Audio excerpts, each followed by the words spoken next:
How to download and get Xbox on Microsoft Store on PC.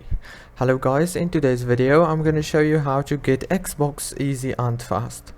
So all what you have to do is go to Microsoft Store, click here and search for Xbox. Here is it, and click get from here. After you click get, the Xbox is gonna be downloaded on your PC. As you can see, click yes and everything's gonna be done.